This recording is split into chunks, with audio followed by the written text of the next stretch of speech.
Alright, welcome to my YouTube channel. So I am talking some more about the catch. So the last video I went over kind of the right position for the arm for the catch, and then some contrasts of some wrong way, I don't want to say wrong way, but some less effective ways of positioning your arm for the catch, and so you don't get as much pressure on your arm when you drop your elbow, as you'll see in those videos.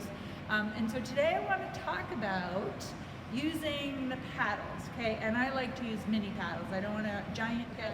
So in using paddles, I like to use my mini paddles. These are as old as anything, but they still work. They still do the job. So they're the same size as my hand. I don't need anything really bigger than my hand. This will do the job. And my aim with the paddle is to help me get that elbow up and get that backward pressure on the arm. But let me say, before you just put those paddles on and have at it, is to practice my straight arm catch drill. That's also on YouTube, you can find it. But practicing in the water, that front float, so practicing those arms going down and up. And notice that when you push down, you don't want to pop up, okay? You don't want to do that when you're swimming. You don't want to do that in the drill, but break it down. Feel it when you're in the water of where is that point of backward pressure that's going to help you go forward, okay? The paddles will give you a better sensation. It's just a more contrast, more pressure on your hands, and then you can take the paddles off and go through the drill without the paddles, okay? So getting into that straight arm catch, and then you'll see on the video in swimming of using that paddle to get that backward pressure. So there's that other video of that reaching over the ladder that you've seen, or you've also heard about going around the ball. You want that backward pressure. You want that elbow up, that vertical line, okay, of having that line in front of your head. So it's going to be early, not back here in the stroke. Get that early vertical pressure. And your aim is to use that pressure to help you go forward. You don't want to just be pulling back, pulling back, pulling back. Interesting is that if you drop that elbow, you feel some pressure on your arm, but that's just using your little old shoulder. You want to get that elbow up, increase the surface size of your paddle, your leverage, and also then be using those nice lat muscles. You want it early enough that it's in front of your head so that you can get that early pressure and then really drive that hip, drive that arm, drive that length. Okay, that's a lot for now. Let's take it into the water and see what I'm talking about. Right from the push-off, keep the nose down and the lead arm long, that left arm nice and long, good streamlined body. Now that right hand is going to press back, pitching the elbow up in order to help extend the body line forward. So you want to use that early vertical, you want to use that backward pressure in that nice streamlined body shape to help you move forward. Now you don't want to start with the head popping up and the eyes looking forward and the nose pointing forward, or those arms swooping up. Now you want to notice where the pressure is on the paddle. So this is where it can become a nice tool. Watch out here. You don't want to be sweeping out to the left or breaking at the elbow and at the wrist and just feeling the hand pressing back. Okay, or dropping the elbow and turning the paddle in. So again, see how that hand is pressing back a little sideways, but the elbow is dropping down right there. So you feel backward pressure, but it's not the optimal position.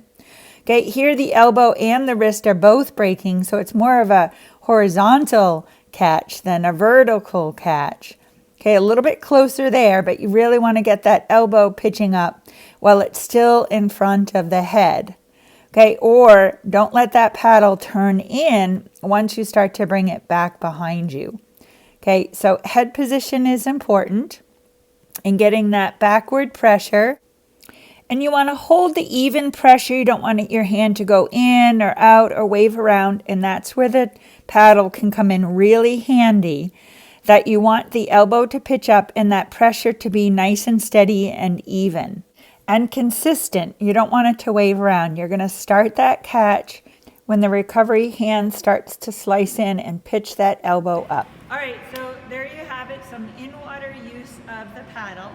So things that you can practice before you get in the water, because this is a really subtle motion, and it makes a huge difference of how movable your shoulders are. So if you've got sticky kind of shoulder blades, muscles that are overactive or underactive.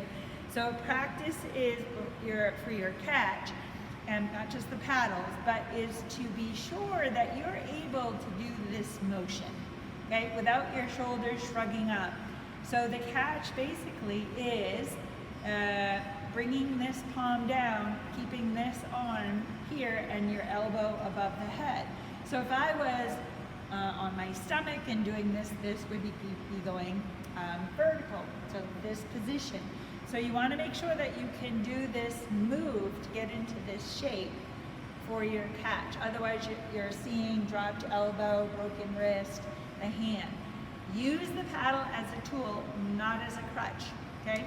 So when you're putting that pressure on the paddle, use it to help get your elbow up and not just kind of pressure here, drop that elbow and pull, where all that pressure is just happening on that shoulder blade and you've got a little tiny pressure point, tiny blade. So practice using that paddle, slow, deliberate motions to get that arm vertical, elbow to fingertip, while it's still in front of your head. And then apply that pressure, keep that elbow pitching up, keep that pressure on so that you can keep moving forward. Okay, you can pause first. All right. So you can, there's tools available these days, as I was saying, to be able to videotape yourself in the water and watch yourself doing your own catch. See how you're doing so that you have a reference point. Are you on target, or you kind of have a slightly dropped elbow that you're not quite getting into a vertical line? So check it out for yourself, whether it's a GoPro or putting a case that you trust on your phone, putting it in the water and getting a shot of what's going on. Real important to be able to see yourself. Do some dry land practice, okay, standing, using the bungee. That's for another time. But using the bungee also to help you get that shape. Making sure that your shoulder's not sticky and that you can go through that motion and not just be like, oh yeah, my arm doesn't do that, it hurts and I'm never gonna do it again. There are things you can do. You could roll, you could do some stretching, you could do some activation before you get in the water. So, okay, enough said. Use the tools available to you. That paddle can be a tool and not a crutch. Okay, like and subscribe, and I'll see you next time. Ciao.